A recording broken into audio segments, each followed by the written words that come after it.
What's going on, family? Scrapbook Boxing Museum of the Forgotten Fisticuffs series, part 2 of Jack Sharkey versus Mickey Walker. I had a little technical difficulty with my camera here, so this is part 2. I apologize. We have Jack Sharkey, the Boston Gob, born October 26, 1902 in Binghamton, New York. He died August 17, 1994. He was 91 years of age at the time of his death. Now, he died in Beverly, Massachusetts. I met the Boston Gob, Jack Sharkey.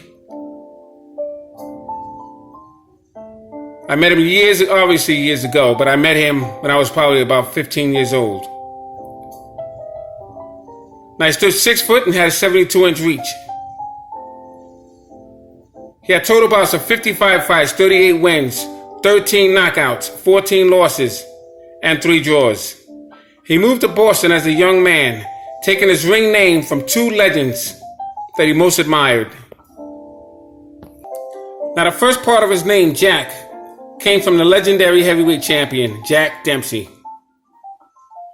In fact, he had an opportunity to face Jack Dempsey in 1926.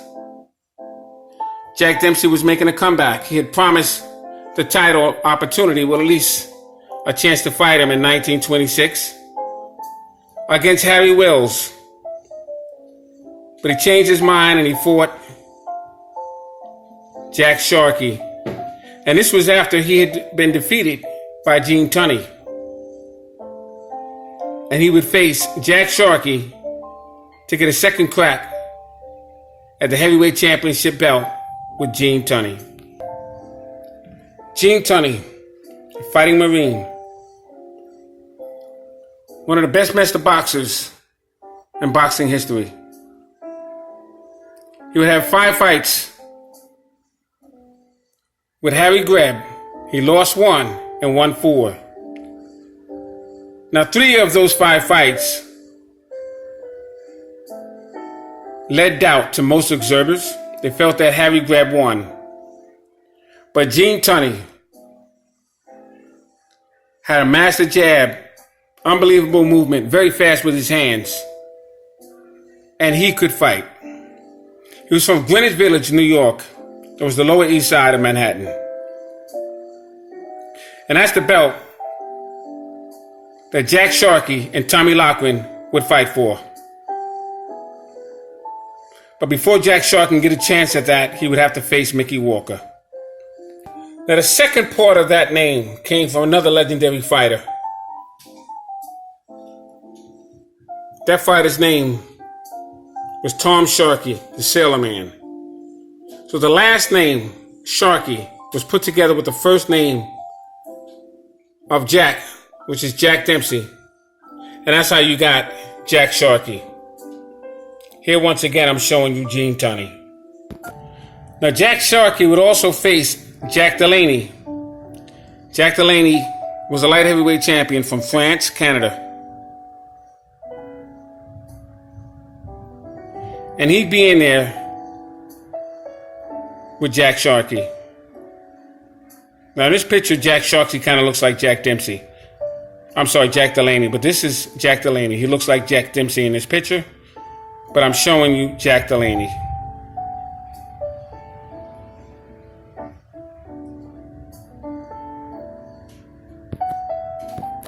Jack Sharkey will also face Young Stribling. Young Stribling was a very, very good light heavyweight. He would face Max Schmeling. He would eventually be involved in a motorcycle accident and lose his life. But Young Stribling, another good fighter. Jack Sharkey would face Young Stribling. Jack Sharkey would eventually have to face Max Schmeling. It would be at that point in time where Schmeling would become the heavyweight champion due to a low blow. He would get a rematch, and Jack Sharkey would then eventually become the heavyweight champion. But I want to stick with the fight between Jack Sharkey and Mickey Walker. I have here a page of the Daily News, New York, Wednesday, July 22nd, 1931.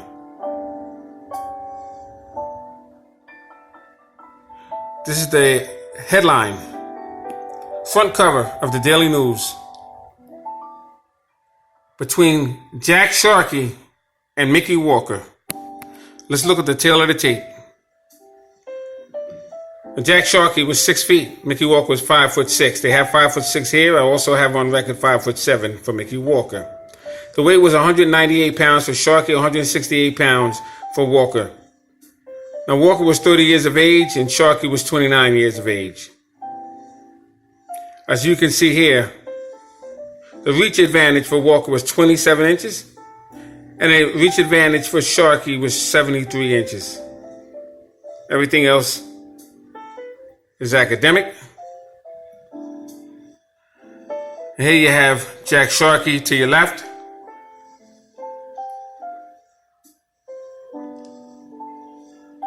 And Mickey Walker to your right. Now this is the original front page of the Daily News. It was the final edition. Now the Daily News used to come out twice a day.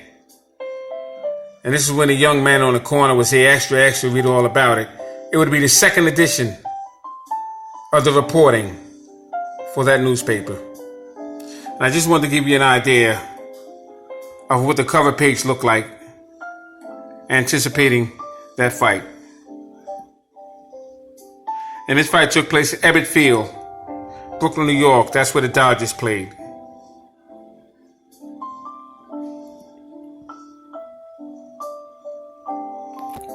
Now the promoter for this Mickey Walker and Jack Sharkey fight was James Johnson.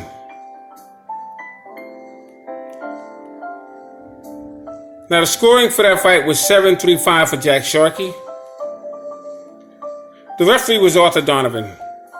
Judges were George Kelly and Charles F. Manchman. And Jack Sharkey would fight 5 weeks before that fight. Mickey Walker would as well. Now, I don't know what's wrong with my speaking today, so I'm stubbling a little bit, so you gotta excuse me. Now the thing is, Mickey Walker was close friends with the Colorado State Senator, Wild Bill Lyons. He was the former timekeeper for Jack Dempsey. Jack Dempsey had his own timekeeper because he didn't trust the timekeeper that would be selected for any of his fights. So there would actually be 2 timekeepers, but Jack Dempsey always carried a timekeeper with him. And Wild Bill Lyons was a timekeeper, and he was a senator of Colorado State as well. He stated that he knew Mickey Walker could no longer make the middleweight division, and for that reason, he would go up in weight. Now, Mickey Walker trained at Orangeburg, New Jersey. Jack Sharkey trained at Scuttle Little House and Pumpkin Lakes, New Jersey. Jack Sharkey was reported in that fight as rabbit punching, headbutting, hitting low, shoving, holding, and hitting. And Mickey Walker would take it to Jack Sharkey. He would rush him. He would get him up against the ropes. He would show who was boss. And immediately, Jack Sharkey would begin to respect Mickey Walker. He would grab him. He would spin him around. But he would try to keep him in close range where Mickey Walker wanted to fight. But because Jack Sharkey was the bigger man, he figured he could hold and grab onto him when necessary. And that's when he would headbutt him and rabbit punch him and shove him off and pull him back in. And low blows. All in all, it was the fight of that year. Mickey Walker surprised everyone by hanging in there with the Boston Gob, Jack Sharkey. And 2 weeks later, Jack Sharkey would face Max Schmeling for the heavyweight championship of the world. Incredible. And this is what you get when you get 2 tenacious fighters, and Jack Sharkey and Mickey Walker.